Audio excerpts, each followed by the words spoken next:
चलो, let's pay attention. Foreign portfolio investors, FPI and FDI.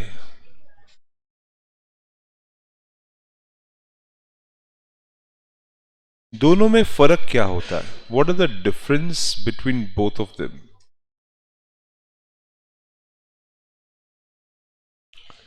Okay, let's understand that. जब हम बात करते हैं FPI की, फॉरेन पोर्टफोलियो इन्वेस्टर्स की, हम एक बात कर रहे हैं इंस्टीट्यूशनल इन्वेस्टर की, एक ऐसा इन्वेस्टर जो इन्वेस्टमेंट्स करने के ऊपर सोच रहा है. Okay, so we are talking about a institutional investors. Okay, so that is institutional investors.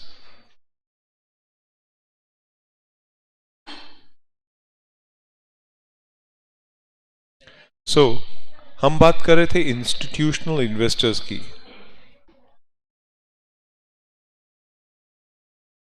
ये है, जबकि फॉरेन डायरेक्ट इन्वेस्टमेंट्स FDI, जैसे उसका नाम सजेस्ट करता है, ये इन्वेस्टमेंट के कंडीशंस हैं. ये एक स्कीम है, ये इन्वेस्टमेंट्स के कंडीशंस हैं. तो दीज आर इन्वेस्टमेंट्स कंडीशंस. ये खुद एक स्कीम है अपने आप में. ठीक है, जब हम बात करते हैं FPI की, तो FPI के अंदर ऐसा रहता है कि एक कंपनी के अंदर इन्वेस्टर इन्वेस्ट कर रहा है. फॉरेन पोर्टफोलियो इन्वेस्टर का कंसेप्ट क्या है कि you are investing in companies, you are investing in entities. वो है फॉरेन पोर्टफोलियो इन्वेस्टर का पर्पस. ओके, सो यहां पर that is invest in companies and entities globally. ठीक है, लेकिन जब बात करते हैं फॉरेन डायरेक्ट इन्वेस्टमेंट्स की, तो फॉरेन डायरेक्ट इन्वेस्टमेंट्स है क्या? इंडिया में पैसा इन्वेस्ट करने के जो कंडीशंस हैं वो एक्चुअली FDI है. तो FDI एज सच कोई अलग चीज नहीं है, वो इंडिया में पैसा इन्वेस्ट करने के कंडीशंस हैं. That is investment requirements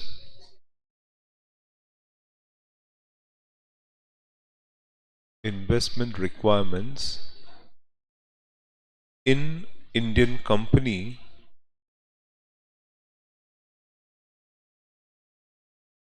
or Indian entity.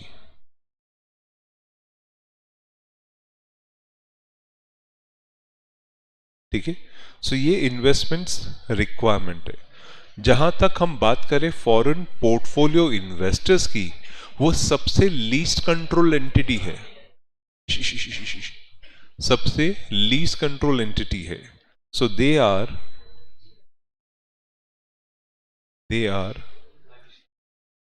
Lease controlled. ठीक है, तो उनका एम गवर्नमेंट का उनको कंट्रोल करना नहीं है, उनके थ्रू फंड फ्लो मैनेज करते हैं. जबकि foreign direct investments are most control, क्योंकि वही तो कंडीशंस है. Okay, so FDI is mostly controlled segment. Okay, and yes, foreign portfolio investors का aim short term रहता है, that is investments in short term.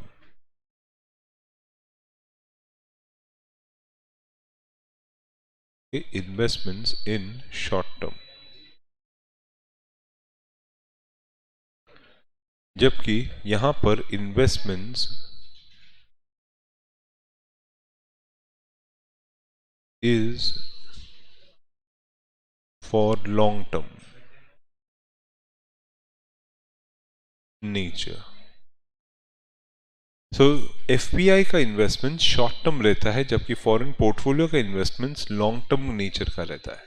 ठीक है, तो ये उसका बेसिक डिफरेंशिया है, बेसिक फर्क हुआ. ठीक है, चलो, now going ahead with other aspects. So that was this. अभी अब जो हम बात करने वाले हैं वो है एनआरआईज एंड ओसीआईज की. एनआरआईज एंड ओसीआईज की. Okay. So what are the requirements of non-resident investors and OCIs? ठीक है. ये पार्ट कवर करता है क्वेश्चन 19 to 23. ठीक है. सो क्वेश्चन 19 to 23 पूरा एस्पेक्ट्स अब एनआरआई ओसीआईस के ऊपर कवर करेगा. दैट इज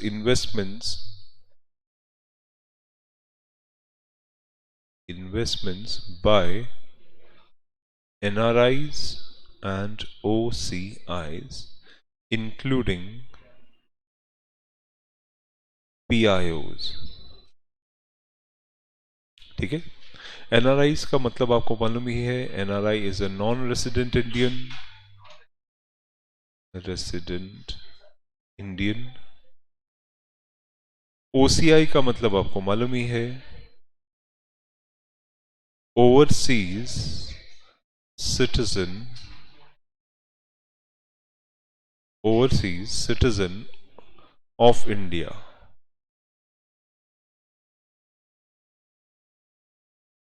एंड PIO का मतलब मालूम ही है. That is person of Indian origin.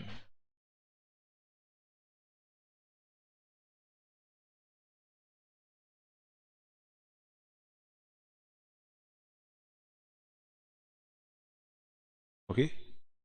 The person of Indian origin. So NRI OCIs के बारे में. अब इस NRI OCI के बारे में क्या क्या चीज़ है. क्या NRI OCI हमारे इंडियन कंपनी के शेयर्स खरीद सकता है? क्या वो शेयर्स बेच सकता है? एग्जैक्टली. तो जब एक NRI OCI okay, Indian companies के शेयर्स खरीद भी सकता है, बेच भी सकता है. That is there can be a purchase और there can be sale equity instruments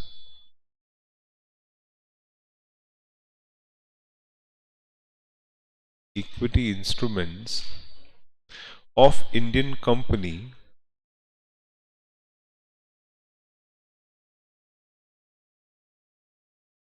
company on a repatriable basis. Okay, on repatriable. So NRI OCI can purchase or sell equity instruments on repatriable basis. Yes, allowed है. Okay, जितना भी investments है, all investments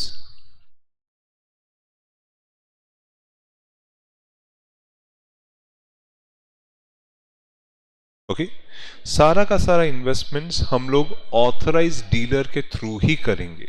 कोई भी investments बाहर की तरफ से नहीं आएगा. That is through designated branch of authorized dealer.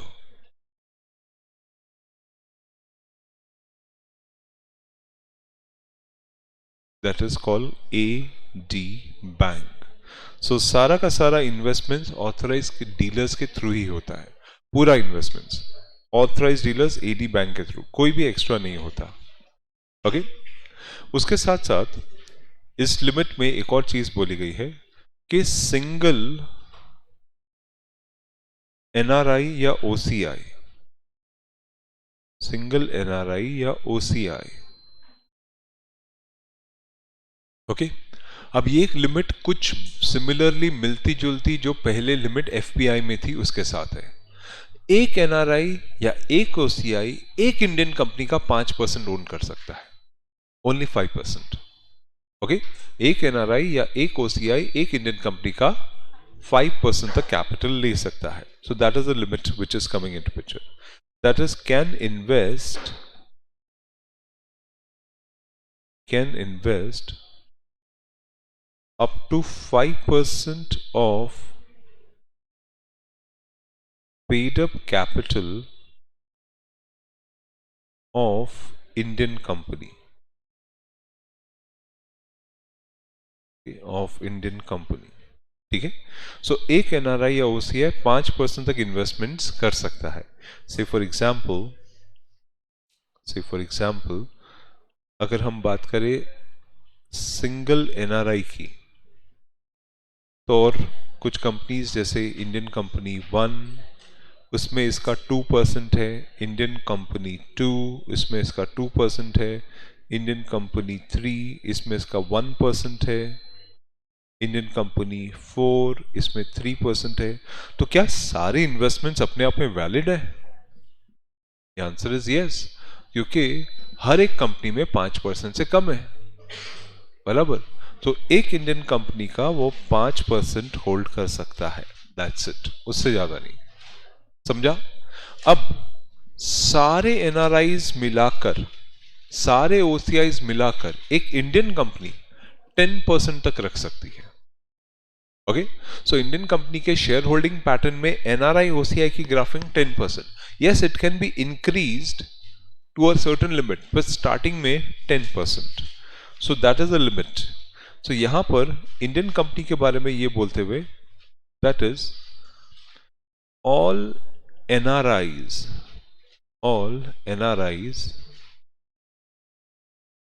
sorry, okay, or OCIs,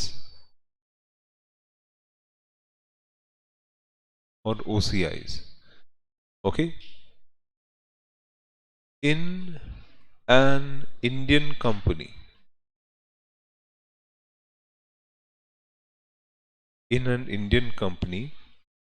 the maximum holding allowed is up to 10% of paid up capital. Okay, the maximum holding allowed is only up to 10% of the paid up capital. तो सारे NRIs और सारे ओसीआईज मिला के आप ये कर सकते हो। इसका मतलब क्या? Let's take an example. अगर हम लोग एक इंडियन कंपनी की बात कर रहे हैं, this is the Indian company, ठीक है। इसके पास एनआरआई 1 का इन्वेस्टमेंट है, लेट्स से 2%। एक ओसीआई ने इन्वेस्टमेंट कर रखा है, ओसीआई 1 लेते हैं, चलो ओसीआई 1 लेट्स से 1%, ओके। इसके पास एनआरआई 2 का इन्वेस्टमेंट है, NRI 2, okay, that is let's say 2%, और एक ओसीआई 2 का इन्वेस्टमेंट है, लेट्स से 5%। तो टोटल कितना हुआ? क्या ये वैलिड है? यस, टोटल इन्वेस्टमेंट 10% हुआ तो ये वैलिड है, ओके। इसका मतलब टोटल इन्वेस्टमेंट 10% के बेस से ज्यादा नहीं होना चाहिए, okay. Is that clear? Now if the Indian company wants to increase the limit, अगर इंडियन कंपनी अपनी लिमिट 10% से बढ़ाना चाहे तो क्या वो बढ़ा सकती है? गवर्नमेंट ने बोला हाँ, अगर आप अपनी लिमिट 10% से बढ़ाना चाहो बढ़ा सकते हो, लेकिन 24% से ज्यादा नहीं। वहां पे जहां पे फॉरेन पोर्टफोलियो इन्वेस्टर था, हमने पढ़ा था सेक्टोरल कैप्स तक। 1 अप्रैल 2020 के बाद से it will be up to the sectoral caps, लेकिन एनआरआई के केस में it's not sectoral caps, it is up to 24%। अब मजे की बात यह है कि मेरा अगर सेक्टोरल कैप्स लेट्स सपोज मुझे अलाउ करता है 49%, और उसमें से 24% अगर एनआरआई ने ले रखा है, ओके, तो इसका मतलब बचा 25% ही मैं बाकी फॉरेनर्स को दे सकता हूं, ओके। अगर मेरा सेक्टोरल कैप्स मुझे अलाउ करता है 49%, और एनआरआई वगैरह ने, एनआरआई ओसीआईज ने कंबाइंडली लेट्स सपोज 24% ले लिया है, तो बचा 25% ही है जो मैं बाकी लोगों को दे सकता हूं। इसका मतलब मेरे एफपीआई होल्डिंग वगैरह सब इसी में बैठ जाएंगे। अब समझा? तो मेरे टोटल सेक्टोरल कैप्स में से जितना पोर्शन एनआरआई ओसीआई ने लिया है वो कटेगा, क्योंकि वो भी पर्सन रेसिडेंट आउटसाइड इंडिया है, ओके। वो इंडियंस नहीं है, वो इंडिया के बाहर रहने वाले हैं, तो उनका पोर्शन भी डिडक्ट होने वाला है। तो आप एनआरआई की अगर लिमिट बढ़ाते हो तो याद रखना, इन शॉर्ट आप फॉरेनर्स की लिमिट कम कर रहे हो। ओके, आप फॉरेनर की इन्वेस्टमेंट लिमिट कम कर रहे हो। एनआरआई भी फॉरेनर है और दूसरा जो फॉरेन इंस्टीट्यूशनल इन्वेस्टर्स है वो भी फॉरेनर है, लेकिन आप उसकी लिमिट कम कर दोगे। So if you want to play major thing, institutional investor चाहिए तो एनआरआई कम रखो। अगर आपको लगता है इंस्टीट्यूशनल इन्वेस्टर्स आएंगे नहीं क्योंकि हमारे नॉन पर्सन से इन्वेस्ट करते हैं, तो एनआरआई की लिमिट बढ़ा के रखो। ओके, बहुत से लोग प्राइवेट प्लेसमेंट पे रेस करते हैं क्योंकि उनमें एनआरआई ही पैसा इन्वेस्ट करते हैं। जैसे आपको जो जानते हैं वही लोग आपको पैसा देने के लिए रेडी होंगे, जो जानते नहीं उसको बोलते हैं अनअवेयर मार्केट, उसमें पैसा लेना बहुत मुश्किल हो जाता है। ठीक है, चलो। सो यहां पे इस कंसेप्ट को समझते हैं। So that means if Indian company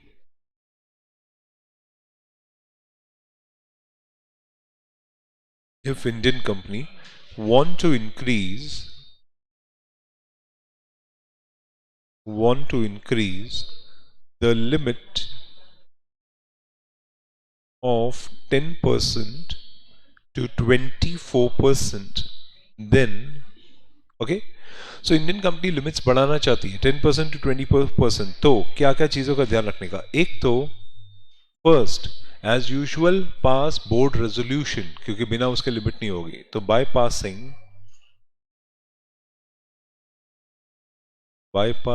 a board resolution.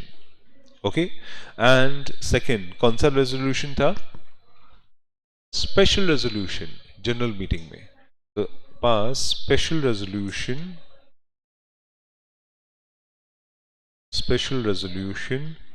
In general meeting. So pass the special resolution in general meeting. ठीक है, सो अगर ये दोनों रेजोल्यूशन के बाद आपके शेयर होल्डर खुद एग्री करते हैं कि हाँ हाँ एनआरआई को ज्यादा दे दो, तो आप लिमिट बढ़ा सकते हो। Okay, clear? अब इस केस में एक point of law for discussion आता है। ये जो एनआरआई ओसीआई है, ये है एक स्पेशल क्लास। ठीक है, स्पेशल क्लास होने की वजह से इनके पास इंडिया में इन्वेस्टमेंट करने के दो तरीके हैं, repatriable as well as non repatriable. ये जनरली बाकी सबको ये इन्वेस्टमेंट्स ग्राफिंग नहीं मिलती है, एनआरआईज एंड ओसीआईज इसको एंजॉय करते हैं। ओके, सो एनआरआई ओसीआईज, ठीक है, सो एनआरआई ओसीआई के पास एनआरआईज एंड ओसीआईज, इनके पास दो तरीका है इन्वेस्टमेंट्स करने का। ठीक है, एक तरीका है जिसको बोलते हैं repatriable basis,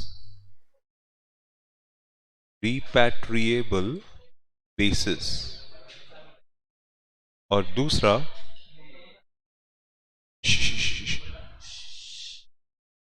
repatriable basis.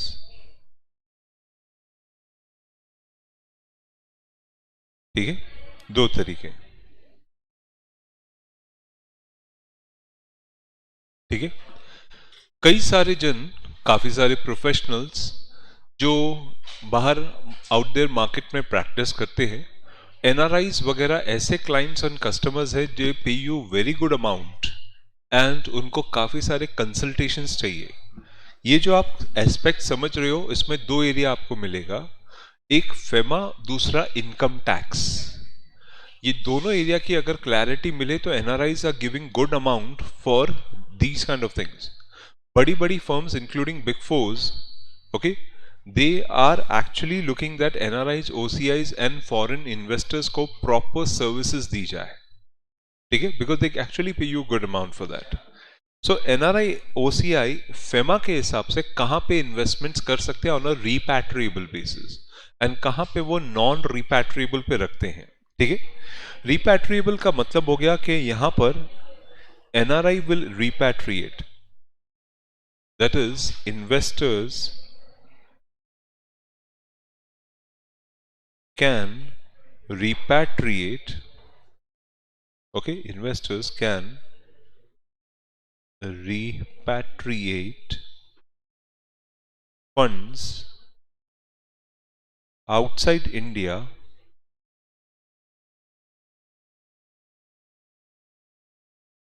that is repatriation. Okay अब वो रिपैट्रिएशन करने के लिए इन्वेस्टर्स को कुछ एरियाज दिए हैं जैसे यहां पे रिपैट्रिएशन के हिसाब से इक्विटी इंस्ट्रूमेंट्स आपको अलाउ कर रखा है तो that is one of the good thing they have allowed is equity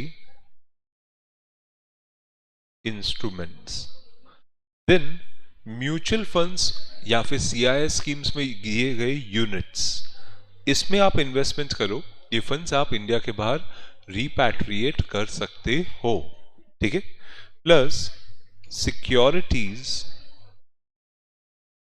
securities of Indian company okay so आप इंडियन कंपनी के सिक्योरिटीज में भी इन्वेस्ट करो सिक्योरिटीज का definition security contract regulation act के हिसाब से होगा तो it has widely implications okay plus the concept कि कौन से इन्वेस्टर्स रिपैट्रिएट नहीं कर सकते नॉन रिपैट्रिएबल में वो ये है कि investors do not repatriate funds outside India.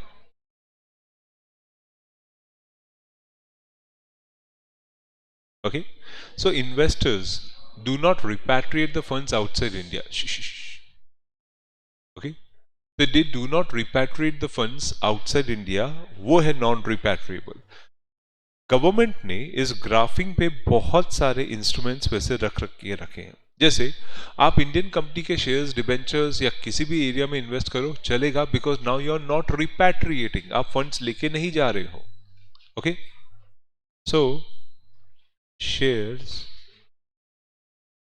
और डिबेंचर्स ऑफ इंडियन कंपनी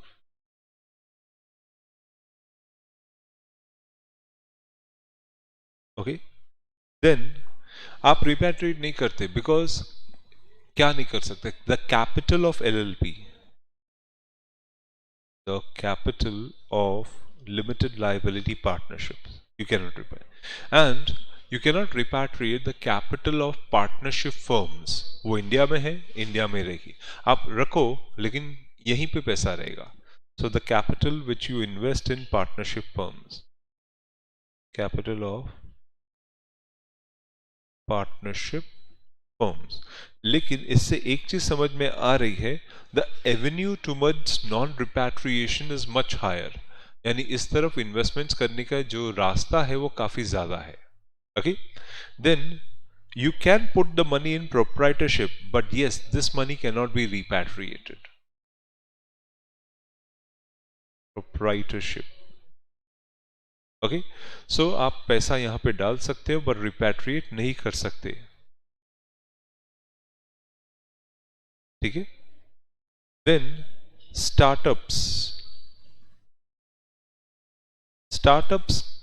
के लिए जो फंड्स आता है वो भी अपने आप में रिपैट्रिएबल नहीं होगा ओके क्लियर एंड इसके साथ साथ गवर्नमेंट ने एक एरिया यहां पे रखा है that is called prohibited sectors that is called prohibited sectors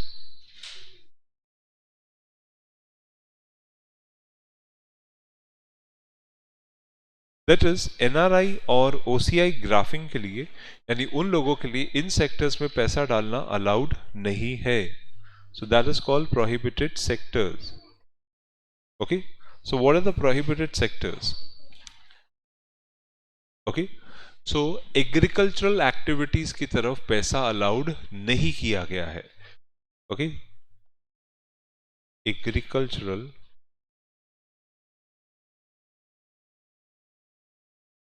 activities so agricultural activities की तरफ पैसा अलाउड नहीं किया है अगर आप इस तरफ पैसा डालते हो तो ये एनआरआई ओसीआई के लिए प्रोहिबिटेड है so also plantation activities plantation activities.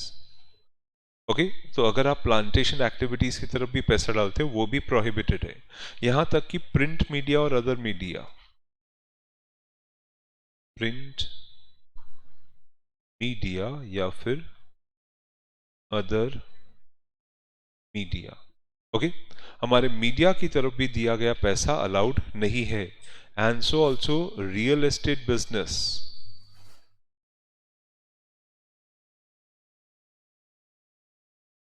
Okay, so real estate business की तरफ जो आप पैसा डालते हो वो भी अलाउड नहीं है। सो ये हो गया blocking, that is in fields की तरफ, चाहे रिपैट्रिएबल चाहे नॉन रिपैट्रिएबल पैसा अलाउड नहीं है। ओके, या please. They influence, while teaching you FCRA, I told you they influence the media. Okay, in fact JNU or A time पे भी same situation came, that who is investing the money for the media influencing, ठीक है, so they influence that, ठीक है। so यहाँ पर just a recap, NRIs OCIs के लिए ऐसा था कि they can purchase and sell equity instruments, yes, all the investments has to be through the designated dealers, yes, तो purchase sell कर सकते हैं, all the investments has to be through the designated dealers, yes, then single NRI can invest only up to 5% of the paid up capital, and overall all the NRIs can, on OCIs in the Indian company cannot own more than 10%, but this limit can be increased up to 24% by passing a special board resolution and a special resolution. Then NRIs can invest in repatriable and non-repatriable basis. Investors can invest in repatriable basis and non-repatriable, but there are certain prohibited sectors. The prohibited sectors include agricultural activities, plantations, okay, and media and real estate business, ठीक है, fine. तो ये जो अभी तक concept आपने समझा वो ये था कि एनआरआई ओसीआई इंडियन कंपनी के शेयर्स खरीद सकता है। अब आता है दूसरा कंसेप्ट, क्या ये शेयर्स ट्रांसफर कर सकता है, क्या ये सिक्योरिटीज, क्या ये डिबेंचर्स ट्रांसफर कर सकता है, और अगर ये ट्रांसफर कर रहा है तो फेमा के हिसाब से वो आपसे क्या क्या चीजें पूछेगा, okay, what are the compliance और requirements that he will ask you, okay, when such transfers will happen, ठीक है। और हो सके तो फ्यूचर में इन सब एरियाज में जहां पे भी आप आगे चल के काम करने वाले हो उसमें एक्सीलेंस लेने की कोशिश करना। रीजन मैं क्लियरली समझा रहा हूं, बी एक्सीलेंट, क्योंकि आने वाला ईरा, जो आने वाला एरिया है वो आर्टिफिशियल इंटेलिजेंस का एरिया है, वो काफी हद तक बिल्डअप हो रहा है, तो आपकी एक्सीलेंस इन द फील्ड आपको आर्टिफिशियल इंटेलिजेंस से कॉम्पीट करने को रखेगी अलाइव, अदरवाइज डिप्लीट, ओके। सो आपको न सिर्फ समझना है, समझ के साथ उसकी एक्सीलेंस की तरफ काम करना है, ठीक है, तब आप आने वाले ईरा में टिक पाओगे। That is the era which we all are looking forward, and that is the why you have to be excellent in your interpretations, excellent in understanding. उस excellence की तरफ काम करना शुरू करना, it will actually help you, because no doubt मुझे computer and bot कितनी भी चीजें बोले, I still need an expert doctor to say कि this is how it has to be happened. So that, why expert doctor? Because he's excellent in his field. Okay, so that's what you should be striving for in your near future. Okay, now NRIs and OCIs की तरफ बात करते हैं। NRIs and OCIs, इसके transfer. सो NRI OCI के transfer की बात करें तो कुछ चीजें ध्यान में, अगर इनके पास इक्विटी इंस्ट्रूमेंट्स है repatriable basis, so if they hold equity instruments and that too on a repatriable basis, ठीक है। सो अगर उनके पास इक्विटी इंस्ट्रूमेंट्स है रिपैट्रिएबल बेसिस, तो congratulation, it's a repatriable, that means वो किसी भी फॉरेनर को दे सकते हैं। So yes, they can transfer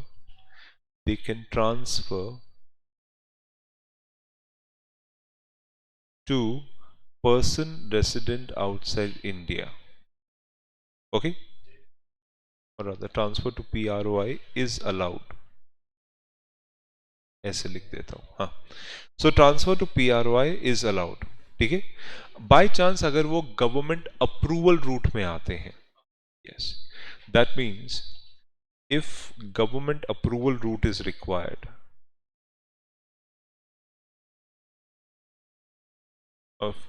government approval is required. So अगर हम गवर्नमेंट अप्रूवल की तरफ आते हैं तो ट्रांसफर्स के लिए भी गवर्नमेंट का प्रायर अप्रूवल चाहिए। मैंने लास्ट टाइम भी बताया था, नहीं तो ये लूप होल क्रिएट कर देता है कि आप खरीद तो लेते हो फिर ट्रांसफर्स के लिए नहीं चाहिए, तो that is not the way. So यहां पर देन ऑब्टेन प्रायर अप्रूवल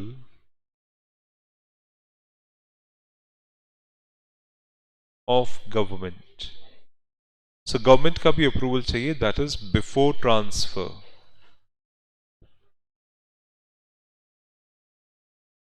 सो ट्रांसफर होने के पहले गवर्नमेंट का अप्रूवल, ओके।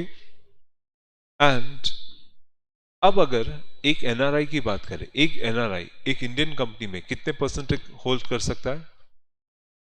5%। पर सर अगर उसने ब्रीच की है कंडीशन होल्डिंग मोर देन 5%, तब एग्जैक्टली उसने ब्रीच की है, अब क्या करेंगे?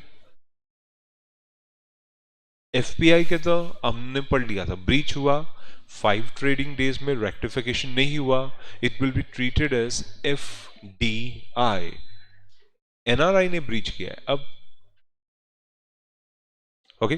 सो एनआरआई अगर ब्रीच करता है कंडीशन तो फेमा बोलता है बॉस शेयर्स वापस दे, और कोई तरीका ही नहीं है। उसको एफडीआई ट्रीट नहीं करेंगे, उसको ऑलरेडी एफडीआई ट्रीट कर रहे हैं, तो और कौन सा एफडीआई ट्रीट करूं?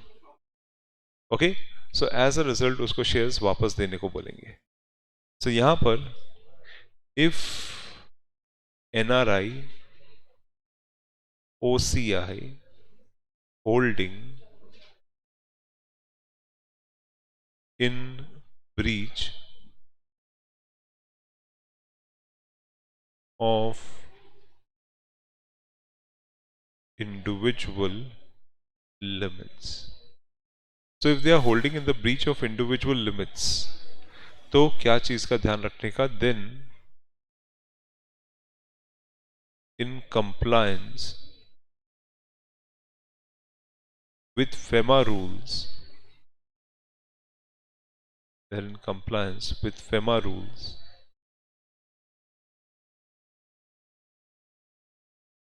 it shall sell the excess holding. Okay, so then in compliance with the FEMA rule, it shall sell the excess holding. Okay, so that can be done. If NRI OCI is in breach of the individual limits, then compliance with the FEMA rule, it shall sell the excess. Okay. Now, अगर NRI OCI transfer करते हैं क्या non repatriable securities, तो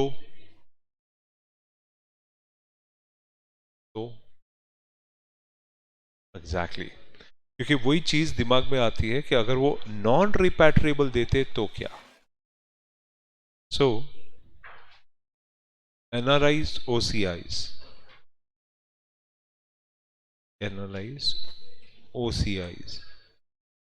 transferring non-repatriable shares of Indian company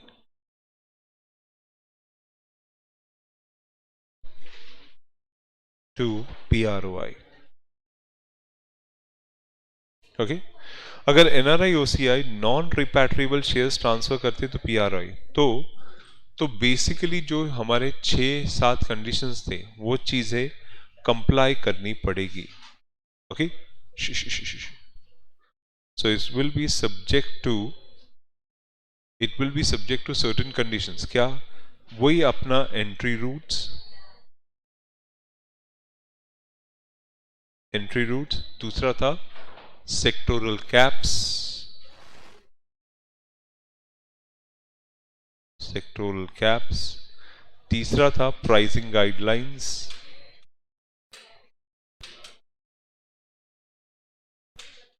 okay, pricing guidelines. Then next was investment conditionalities, okay, investment conditionalities, okay. Then similar condition of documentation and reporting requirements.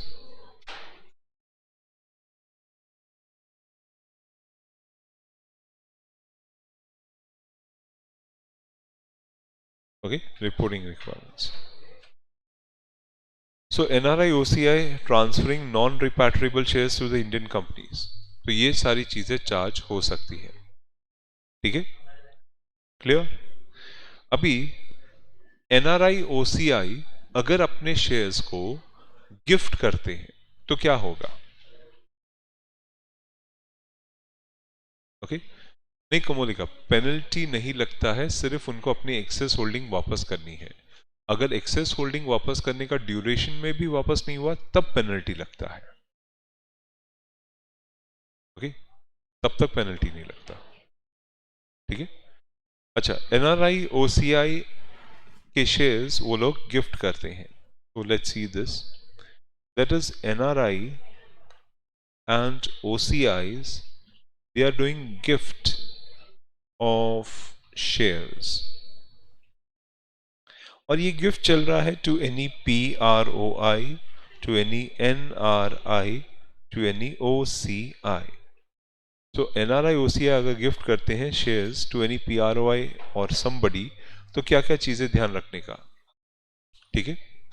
हमने पिछली बार भी gift पढ़ा था, अगर आपको याद है तो, पिछली बार भी एक बार गिफ्ट का क्लॉज पढ़ा था, याद है, ओके। गिफ्ट करते हैं to the certain extent, gift करने वाले को डोनर बोलते हैं, गिफ्ट रिसीव करने वाले को डोनी बोलते हैं। कितना परसेंटेज ऑफ ऑथराइज कैपिटल था, 5%, ठीक है, fine, of the paid up capital rather, हाँ। सो यहां पर गिफ्ट में सिमिलर रिक्वायरमेंट्स है, आपको आरबीआई का अप्रूवल लगेगा क्योंकि आप शेयर्स इंडिया के बाहर फ्री ऑफ कॉस्ट दे रहे हो, वो भी इंडियन कंपनी के। सो यहां पर RBI approval, RBI approval is required to gift of shares of Indian companies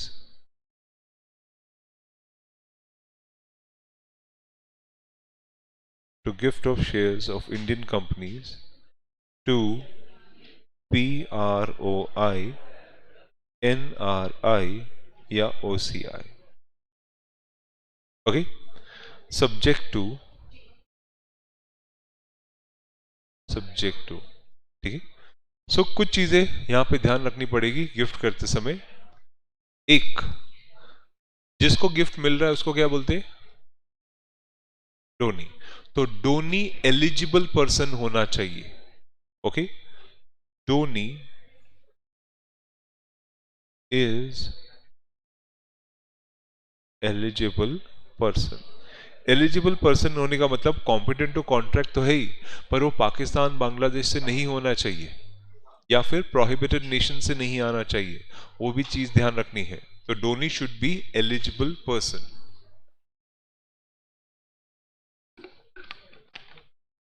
then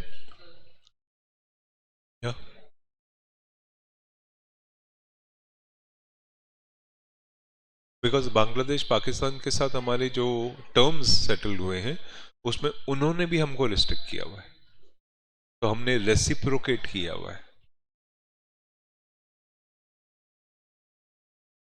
हाँ बिल्कुल, बाकी कंट्रीज ने हमारे साथ कोई ऐसा टर्म्स रेसिप्रोकेट नहीं किया है, तो हमने भी नहीं किया, बराबर, फाइन। इधर ध्यान देना। अच्छा, कितना परसेंटेज था, 5%। So not to exceed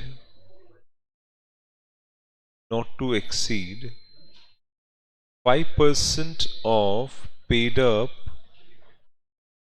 capital of Indian company.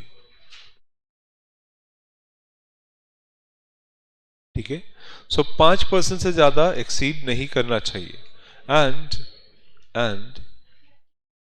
Clear, किसी भी हालत में क्या ब्रीच नहीं होना चाहिए?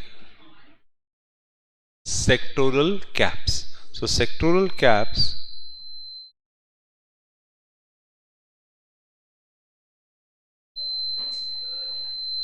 should not be breached.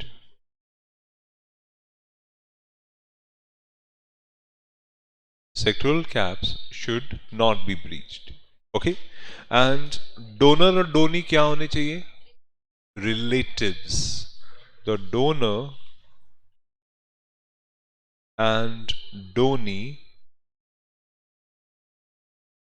okay, should be relatives. Okay, और गिफ्ट का वैल्यू कितना हो सकता है मैक्सिमम? गिफ्ट का वैल्यू कितना हो सकता है मैक्सिमम? 5% तो पेड अप हो गया ना, और कितना value? Value VAL $50,000 rupee equivalent. Okay, so value of gift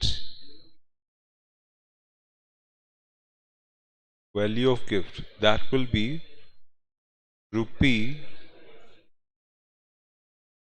equivalent of $50,000. Okay, and बाकी conditions comply होनी चाहिए.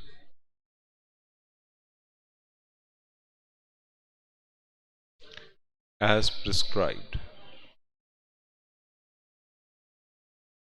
ठीक है, so other conditions as prescribed has to be complied with. बाकी conditions comply होने चाहिए. ठीक है, क्लियर? सो इस तरीके से याद रखना, गिफ्ट के ये सारे रिक्वायरमेंट्स होते हैं, एंड ये सारे रिक्वायरमेंट्स ट्रांसफर के भी होते हैं. तो अभी आपने समझा कि ट्रांसफर्स अगर रिपैट्रिएबल होगा तो PROI अलाउड है, गवर्नमेंट रूट में होगा तो अप्रूवल लेना पड़ेगा, holding in breach of limit से वापस करना पड़ेगा. सेक्टोरल कैप्स के हिसाब सॉरी ये जो नॉन रिपैट्रिएबल है उस पर बेसिक जो हमारे कंडीशंस है वो लगते हैं, एंड अगर गिफ्ट वगैरह करेंगे तो ये स्टैंडर्ड कंडीशंस ये सारे लगेंगे. ठीक है, फाइन. सो ये थे NRI के बारे में दिए गए हमारे provisions. That was question 19 to 23.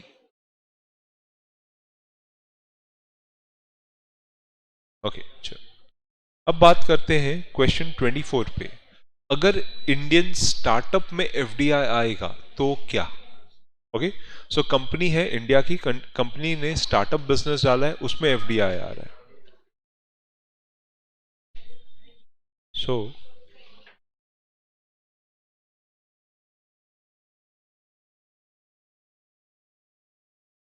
FDI in startups company.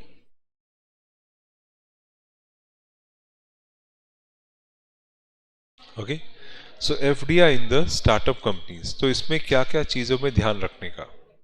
ठीक है, पहली बात, लेट्स सी एंड अंडरस्टैंड.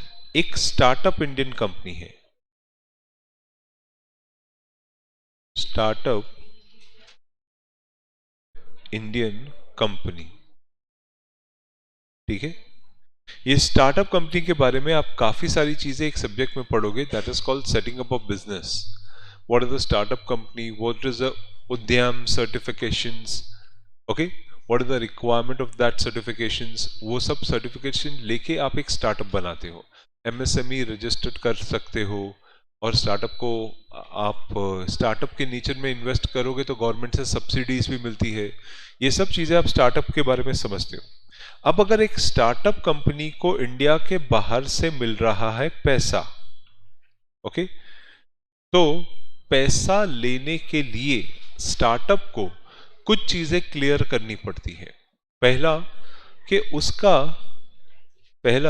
उसका बिजनेस मॉडल क्या है.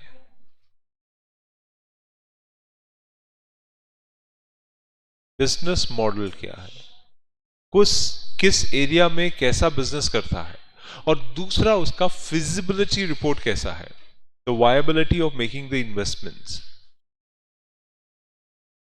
Feasibility report.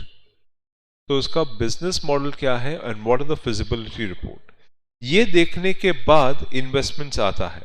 अब अगर ये स्टार्टअप ऑटोमेटिक रूट में आती है, ओके, अगर ये स्टार्टअप ऑटोमेटिक रूट में आती है तब तो काम ही आसान हो जाएगा। That is in automatic route, in automatic route तो सारा इन्वेस्टमेंट्स बिना किसी रिस्ट्रिक्शन के स्टार्टअप में आ सकता है, कोई रिस्ट्रिक्शन नहीं लगेगा। Okay, then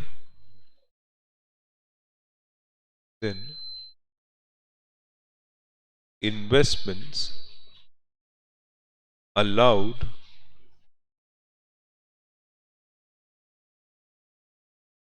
without restrictions। So सारा इन्वेस्टमेंट्स बिना किसी रिस्ट्रिक्शंस के स्टार्टअप में लग जाएगा। ठीक है, क्लियर। लेकिन अगर ये स्टार्टअप गवर्नमेंट अप्रूवल रूट में आती है, वो ऐसा काम करती है जो जिसके लिए गवर्नमेंट का प्रायर अप्रूवल चाहिए, वेल इन दैट केस बिना अप्रूवल के आप स्टार्टअप में पैसा नहीं ले सकते। ओके, तो यहां पर ये बात भी क्लियर की है, that is but if in government route, then investments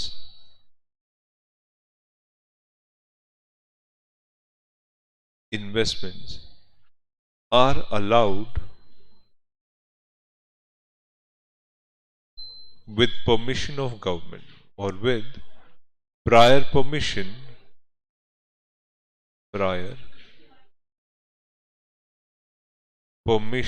of government। Got it? So अगर ये स्टार्टअप गवर्नमेंट अप्रूवल रूट में आती है तो prior permission of the government you can do the, ठीक है, you can do the startup. ठीक है, अब एक स्टार्टअप्स के बारे में अगर आपने पढ़ा हो तो स्टार्टअप्स जनरली इक्विटी इश्यू नहीं करती है फॉरेनर्स को, वो इश्यू करती है एक इंपॉर्टेंट चीज स्टार्टअप के लिए। व्हाट इज द इंपॉर्टेंट चीज when they issue, that's called convertible securities. Okay, convertible notes जिसे बोल सकते हैं। सो स्टार्टअप कभी भी अपने बिजनेस में डायरेक्ट इक्विटी नहीं देती है। इसका रीजन सिंपल है, स्टार्टअप है एक छोटी सी कंपनी, अगर मैं इक्विटी अभी ही दे दूंगा तो सामने वाला मेरी कंपनी में सस्ते में इक्विटी लेके खुद बड़ा हो जाएगा। मेरी कंपनी जब बड़ी होगी तो उसके तो शेयर्स के पैसे बढ़ जाएंगे बराबर। और स्टार्टअप का बेसिक फीचर यही होता है कि कंपनी जल्दी बड़ी होती है। तो अगर कंपनी ने ग्रोथ फैक्टर लिया तो सामने वाले को इन्वेस्टमेंट्स करने पे सस्ते में मिल गया। लेकिन हम इस समय instead of giving shares convertible notes देते हैं। कन्वर्टेबल नोट्स एक अच्छी चीज है जो इक्विटी में बाद में जाके कन्वर्ट हो जाएगी। ओके, सो आप ये स्टार्टअप में कर सकते हो कि आप स्टार्टअप वाले को दो कन्वर्टेबल नोट्स।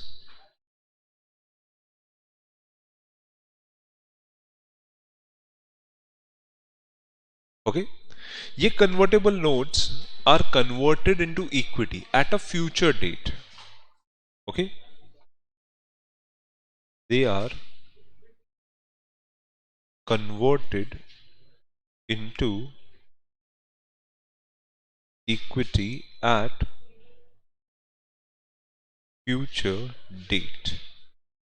ठीक है, ये है कन्वर्टेबल नोट्स का मेन फीचर। जनरली ऐसे नोट्स 10 सालों के लिए दिए जाते हैं, 10 years। आइडिया ये है कि 10 सालों में मेरी कंपनी बड़ी होते होते होते होते बड़ी हो जाएगी। फिर जब आप ये कन्वर्ट कर भी देते हो तो भी मेरी कंपनी के शेयर्स एज अ प्रमोटर मेरे पास इतने होंगे कि आपका डर मुझे नहीं होगा। ओके, क्योंकि 10 सालों में कंपनी की ग्रोथ मल्टीप्लायर इफेक्ट रहती है, वो एक एडल्ट सिटीजन की तरह बड़ी हो जाती है। तो एज अ रिजल्ट वो किसी भी बड़ी कंपनी से लड़ सकती है अगर वो 10 साल टिक चुकी है तो। ओके, समझा? हाँ बोलो।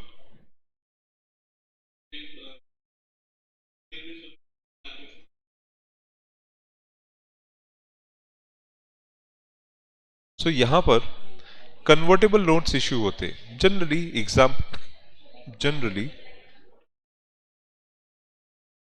10 इयर्स के हिसाब से। ठीक है, अब एक इंपॉर्टेंट चीज इसमें समझना, स्टार्टअप्स में इन्वेस्टमेंट्स करते समय जो कन्वर्टेबल नोट्स इश्यू होते हैं, ईच नोट 25 lakhs तक का होता है। Okay,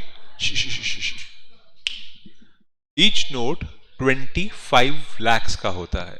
that means the investments comes in tranches. Tranche based investments क्या होते हैं? ट्रांच बेस्ड इन्वेस्टमेंट्स ऐसे होते हैं कि जैसे एक एफडी का आप रिसीट देखो, एफडी का रिसीट 1, एफडी का रिसीट 2, एफडी का रिसीट 3, हर रिसीट 25 लाख रुपए का।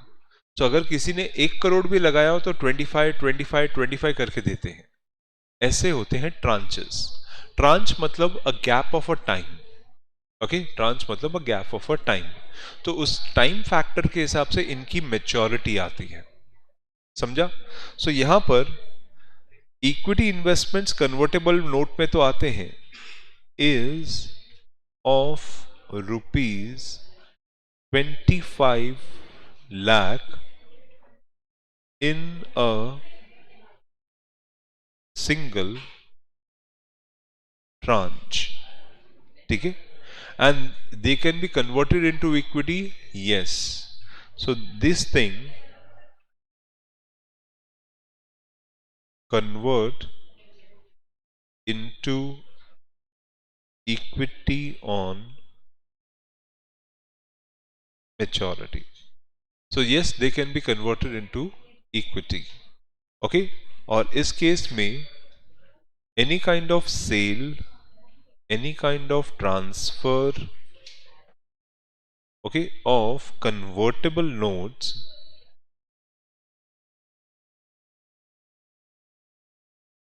okay, or any kind of transfer of equity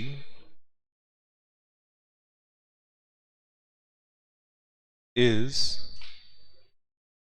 subject to, okay, so subject to entry routes, okay, entry routes, pricing guidelines,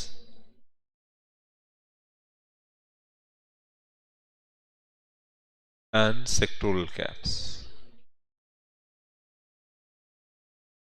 ठीक है, सो ये समझने वाली बात है कि यहां पर स्टार्टअप्स में क्या इश्यू होता है? कन्वर्टेबल नोट्स ट्रांचेस में होते हैं। कितने का ट्रांच होता है? 25 lakhs का ट्रांचेस होता है। क्या ये बेचे जा सकते हैं? बिल्कुल बेचे जा सकते हैं। जब बेचते तो हमें 3 चीजें याद रखना है, entry routes, pricing guidelines and sectoral caps. ठीक है, अब यहां पर स्टार्टअप में जो इन्वेस्टमेंट्स करता है उसके ऊपर आरबीआई ने क्या रिस्ट्रिक्शन डाल रखा है? तो हमने पहले देखा ऑटोमेटिक रूट या अप्रूवल रूट में देखने का। दूसरा फैक्टर हमने समझा कन्वर्टेबल नोट्स क्या होते हैं। अब तीसरा इंपॉर्टेंट फैक्टर है इन्वेस्टर्स का। ये कौन लोग हैं जो इन्वेस्टमेंट्स डाल सकते हैं और अदर कौन लोग हैं जो इन्वेस्टमेंट्स नहीं डाल सकते हैं। ठीक है, वो वाला फैक्टर्स देखते हैं। तो यहां पर कन्वर्टेबल नोट्स के अंदर there is a investment which is coming. यहां पे इन्वेस्टमेंट्स करने का एरिया उन्होंने अलाउ कर रखा है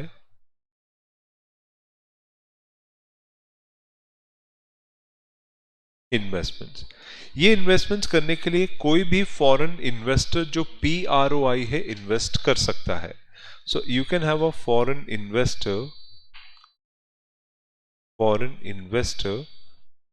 जो PROI है,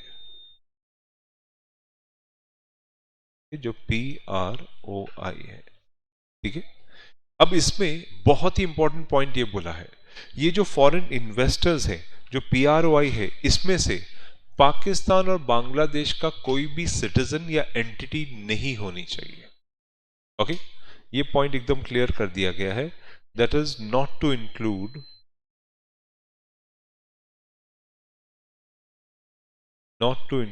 citizens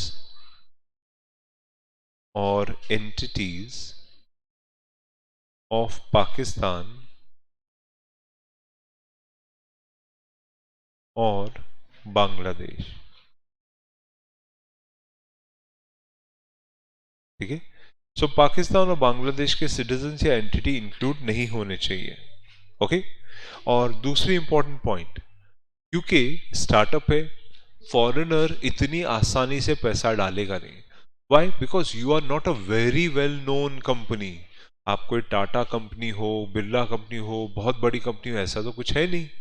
तो एज अ रिजल्ट इसमें पैसा डालने वाले एनआरआईज ओसीआईज ही होते हैं, जो तुम्हारी जान पहचान के लोग हैं।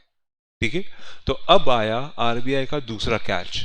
अगर आपने एनआरआई ओसीआई से पैसा लिया है, सारा इन्वेस्टमेंट्स नॉन रिपैट्रिएबल बेसिस पे होगा, रिपैट्रिएबल नहीं। तो पैसा आ तो जाएगा इंडिया में, वापस नहीं जा सकता, इंडिया में ही रहेगा। ओके, सो सारा इन्वेस्टमेंट्स नॉन रिपैट्रिएबल बेसिस पे होगा। ओके, दैट इज एनआरआईज और OCIs can invest in startups on non-repatriable basis। Okay, startups में वो नॉन रिपैट्रिएबल बेसिस पे होगा। ठीक है, उस बेसिस पे वो लोग इन्वेस्टमेंट्स कर सकते हैं। समझा? तो याद रखना, स्टार्टअप्स के लिए स्टार्टअप रिपोर्टिंग ऑटोमेटिक रूट और approval route. Convertible notes 25 lakh के ट्रांस सिंगुलर इसके ऊपर, एंड उसके साथ साथ इन्वेस्टर कौन होगा? तो any PROI can be investors but not citizen of Pakistan और Bangladesh, and NRI OCI who makes the investment shall make it on a non repatriable basis. Perfect. तो ये हो गया स्टार्टअप्स के बारे में प्रोविजंस। तो now you will know entire startup in your mind कि क्या क्या आएगा। ठीक है, so that was one of the question of startups, so what are the conditions for issuance of convertible notes for startups, ये था। ठीक है, so हाँ, what are the conditions for merger, amalgamation और demergers, question 25 वो भी पता था।